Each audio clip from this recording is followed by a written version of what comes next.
Il y a un décret qui pourrait annoncer la possibilité des médecins diplômés hors Union européenne d'exercer à Mayotte sans validation préalable de leurs compétences. France Travail demande à tous les demandeurs d'emploi de faire valider leurs compétences, que ce soit par leurs pairs, organismes de formation et autres. Et ensuite, des médecins étrangers doivent réussir des épreuves écrites et accomplir un stage de 2 ans sur le sol français avant d'exercer en France. Donc se livrer à 2 ans de stage qui permettrait aux futurs médecins de se former, de s'entraîner, de s'accoutumer à la démarche clinique en médecine générale et de comprendre les différents aspects de son futur métier, ce n'est plus nécessaire. Le gouvernement français a proposé d'ignorer cette étape. Dans toute la France? Non, juste à Mayotte. Jusqu'à preuve du contraire. Mayotte, territoire d'outre-mer, en 1946.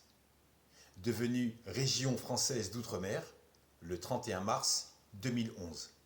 Donc, c'est français. Français à part entière ou entièrement à part. Voici ce qui se passe quand on se trouve à 7837 km de la métropole. C'est donc un décret qui s'applique aux médecins, mais uniquement pour Mayotte.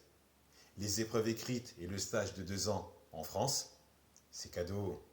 Ils sont donc tous dispensés de ces obligations et peuvent tracer directement à Mayotte, ouvrir un cabinet, travailler dans un hôpital sans problème.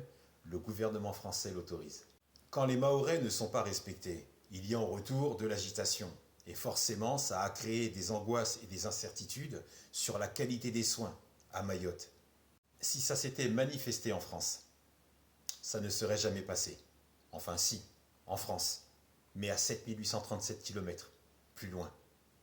Donc, tous les médecins à Mayotte, les vrais, je parle de tous ceux qui ont validé leurs compétences, ils craignent une chute et un affaiblissement des modules médicaux par des médecins moins coûteux et non certifiés, c'est-à-dire se faire remplacer par des médecins Wish ou des mécaniciens dentistes Lidl, sur une région française d'outre-mer où tout est 10 à 15% plus cher qu'en France métropolitaine.